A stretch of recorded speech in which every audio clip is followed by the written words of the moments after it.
Hey everyone, Ivy League Gaming here, and today we're playing Raid Shadow Legends, and we are on the test server. Now, I am here because I want to showcase my lovely spider run that we did here on the test server.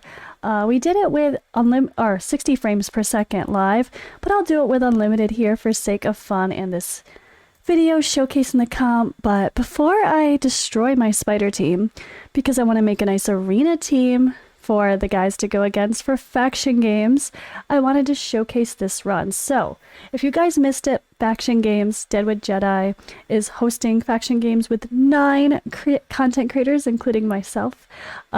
We had lots of fun, and guess what? Spoiler alert. I should say, before I start talking about this, besides the obvious here from what I said in the thumbnail and stuff, there's going to be spoilers for the last events that have happened so far, so if you haven't seen those, make sure you go check them out. But I beat the boys, guys. I beat the boys. I beat Skratch and Hell Hades in a competition where I thought I had a good chance, but I didn't necessarily think I was going to win. So we did Spider 20. And I used 4 champions right here. These fellows right here. Mordecai, he has an accuracy lead. That helps. We have Armiger, Phoenix, and Astralon. And so I'm going to talk to you guys about their builds, the setup, and we're going to show the runs. So this is a very RNG team as far as the best time possible, but other than that, it's very consistent and it's very fast. So first off, I'm going to show you my stats for everybody quickly here along with the AI setup. So going first, we have Phoenix. He has his A prioritized and going first for sure because we want that decreased defense, decreased speed to land. Now this was a little bit risky because it's only a 60% chance to land. A little bit risky. I did turn off his AoE. He hits pretty hard and we don't want him to kill the spiderlings, so this does nothing for us. He's going to use his A1, which is an attack one enemy, but it does place an extra hit typically as well. And then his speed was 209. He was my fastest champion here for Spider 20. I was able to get him 240% crit damage. He is in a Savage set and Cruel as well. So he can hit pretty hard with 5,000 attack. Nothing crazy though, not like 7,000 attack and 300% crit damage. Like I'm not going that crazy there. We do have enough accuracy to land in stage 20 dungeon as well, and I did not worry about resistance for this. Going next is Armiger. He is at 207 speed. He has a prioritization of his A2, so he can do this as much as possible. In a perfect world, I would have loved to have like refresh gear on him, so he has a chance to do this again, but instead I opted for Savage gear just to hopefully pump out as much damage as possible for when he uses this in case we don't get lucky with refresh procs. So I actually could probably get a little bit better time if I gambled the reflex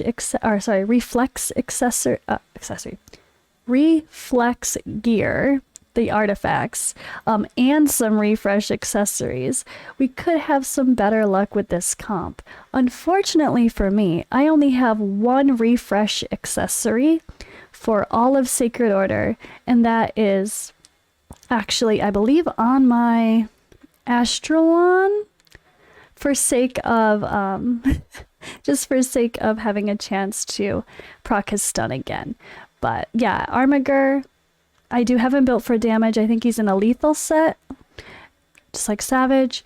And then we have 100% crit rate, 266 crit damage, enough accuracy to land. He could have lower accuracy because we are using Mordecai's aura though. But Mordecai goes next with those HP burns. We have his A2 turned off. We don't want this extra turn meter control on all enemies because we want the spiders to go. So I don't want to control all of the enemies. I just want to control the main spider himself. So that's where that happened. And of course he's going to lead off with the HP burn, and then we're going to have Astralon go in, leading off with the stun to freeze those, to make those spiderlings not move, right? Saving animation time, saving survivability. So we're gambling on Astralon to control. Well, not gambling, it's 100%. What am I saying? It's good. It's 100% chance to stun all enemies, but of course you can still get 3%ed because we know how that goes. So let me show you guys the run. Boom, let's go.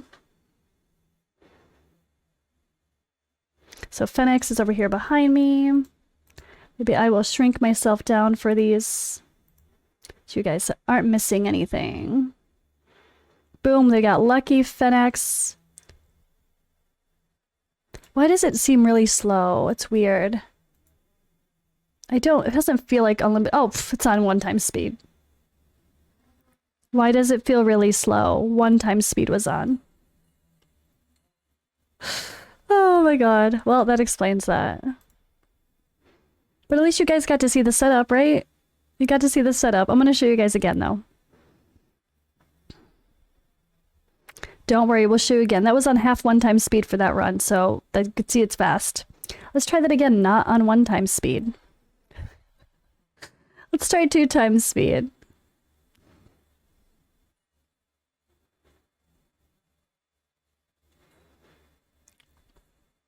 AoE HP burns. Stunning those spiderlings so they don't move. It saves animation time. Hitting again. Turn meter decrease on that spider was really easy just with masteries using Evil Eye. Boom. And there we go. There's a nice 31-second run. Not so bad. Let's see if we can catch some different RNG, right? Maybe it'll have a bad run just to show you what happens. Right now. So Fenix not landing decreased defense. That's the biggest issue. That was my biggest concern for the live faction game event. So what happens when Fenix doesn't land the decreased defense right away? Let's take a look. Let's see. Astralon would hopefully go in and actually land it. Next time he goes. But still slows things down, as you can see. See, he didn't actually land it. Oh boy. No decreased defense this whole run, guys. No decreased defense that whole run. Mordecai dies. Oh boy. Armiger's gonna die. Now decreased defense lands. And this gets into a mess. See what happens when decreased defense doesn't land for two hits? 2 potential landings? Look at this. This really falls apart here. Of course, decreased defense is up there now, but it's too late. And now it's a foul. So I want to keep this in. I want to show you guys the reality of the foul, right? This could have happened to me live. This could have been me. It happened, what was Hell Hades got a fail, right? That could have been me. That was risky, see? It's all a little bit risky. I gambled on this. Look at decreased defense not landing again. Not landing again. Now let's see if Astralon lands it when he goes next. He has decreased defense on his A1. That should speed things up and we should be okay. There we go. Decreased defense is landed. Armiger is going to hit harder. A little bit better off now. Boom. Much better hit now. And we should be okay. But see how much of a difference it makes? It's really crazy just having that bad RNG of Fenix landing the decreased defense from the start or not. It slows it down a lot. Look at this. It's off 40 seconds now. I definitely would not have come in first with either of these runs, right, guys? And these are unlimited frames per second. It's even better, so not good. Come on, Fenix. Oh my god.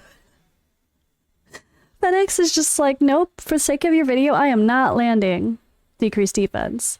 Let me pause and get to one he actually does. All right, here we go. Trying the next run again. Decreased defense, but no decreased speed. At least the first one worked, right? But that was 31 seconds. I think that wasn't the best RNG. The best I've done with this team was 24 seconds on unlimited frames per second. That is with all RNG being pretty darn perfect. But this is a pretty good one. 25 seconds. There we go. 25 seconds. Good RNG on our side there. Even without the decreased speed on the spider, we still had plenty of control with the turn meter control of Armiger, plus all of those Evil Eye mastery procs. All right, and here we go. Let's look at the builds. We have Fenix. Again, 5,000 attack, 100% crit rate, 240% crit damage, and enough accuracy to land. I would like to get that number a little bit higher, honestly, though, to make me feel comfortable. Savage and Cruel on him. Masteries, we just took War Master Mastery for the proc on the boss for that hard hit behind me. And then we have increased chances to land, that decreased defense. We need that extra 5% chance to land. We really, really need that. Plus extending it's really helpful too with Master Hexer. Increased stats with Lore of Steel. And that Evil Eye that I put on everybody was really important. And then we go into our Armiger. So Armiger's masteries here. Same thing, go down to War Master. And then I did allow for him to speed up here if all the allies died. So in case we had some issues with the allies dying, I figured let him go in and turn meter control a little bit more is not going to hurt. And then we have Evil Eye as well as Lore of Steel for extra stats. And yeah, just a little bit extra accuracy boost. And then he is in lethal gear and mixed sets. He has 3,000 defense, 100% crit rate, 266% crit damage, 240 accuracy. Now, I would love to have gotten him over 300% crit damage just for sake of pure focus for his A2. Enemy max HP skills do scale based on crit damage, so the higher the crit damage, the better. But unfortunately, I could not get him much higher with my Savage or my Cruel gear, so Savage or lethal gear, so I opted for that. It really wasn't worth it trying to do it without Savage and lethal, so I trusted in the luck of, well, ignoring 25% of enemy defense. Let's see here. Next, we go into our HP burner. This is Mordecai. I had him in his shield set because I actually noticed he was dying, and I thought I might need his skill again. I thought we might need that HP burn one more time, especially if there was anything failing. Now, in the end, I think for the fast runs, it could have been a couple seconds faster if I let him die and he didn't take those final animations, because we didn't actually need him. We just needed him to place the HP burn once on a perfect run. So in a perfect world, I could have taken this off him. I could have let him be squishy, but I was worried because my initial runs that I was doing, which was a different team, he was dying, and so I put him in a shield set for survivability. And he's just got, he's tuned to go next, and then have resistance because he was dying from he's obviously the wrong affinity, so he was actually getting targeted and he was getting lots of poisons and dying really quickly.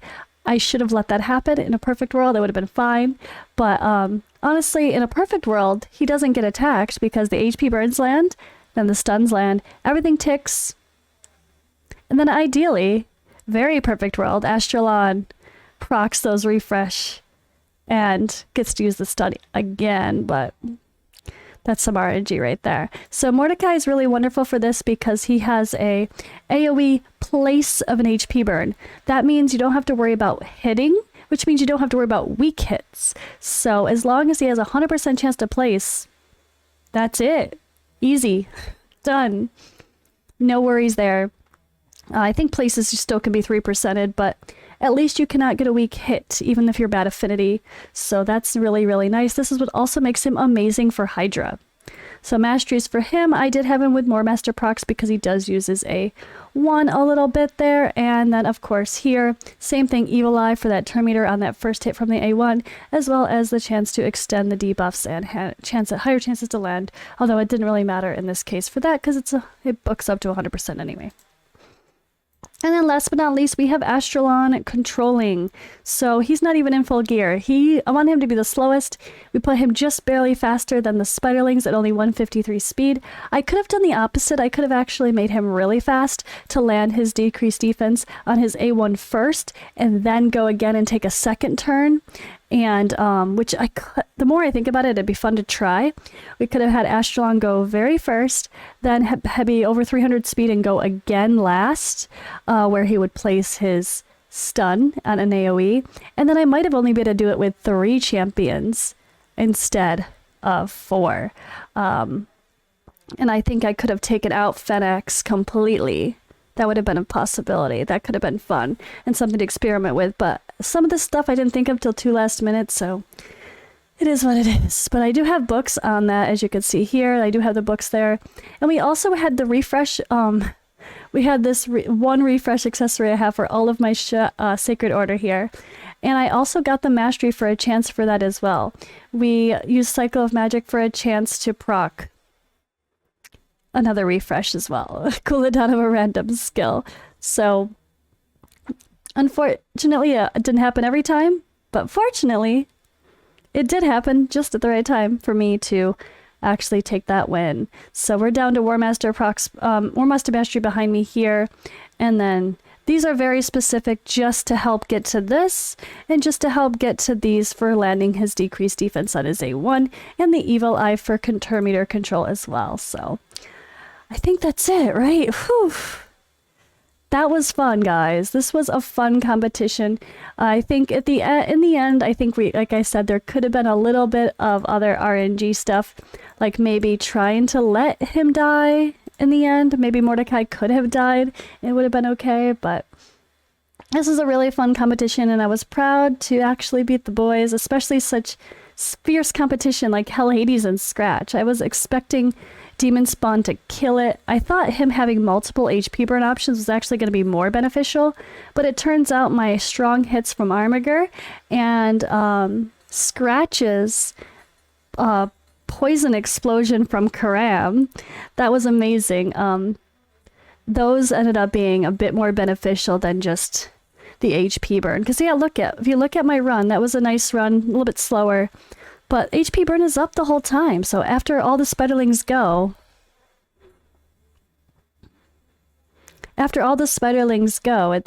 you don't need it to go again. So Hell Hades actually didn't really have that extra strong damage punch to help finish off this spider faster. So in the end, I don't think he could have done it much faster like he said. So props to Hell Hades for putting together a creative team, though, getting those dogs involved. I love seeing the hounds. It's fun. Something we don't normally get to do. Props to Skratch for using Karam and getting creative with poison explosion on the spider. It's just something we wouldn't really think of at first thought, right? So, but here you have it. Here is my spider team. 25 to 40 seconds, whatever you want to call it. But that was really fun. Thank you guys for watching. Thanks to all of you who tuned in live. And stay tuned. I'm going to be fighting Hell Hades again and Nubkex in a battle for Hydra for the final competition next week of this faction games. And we have more to come with Cold Brew and Smiley from my team. So let's go Team CSI, and thank you guys for watching. I'll see you guys live on Deadwood Jedi streams for more faction games, and I'll see you in the next video.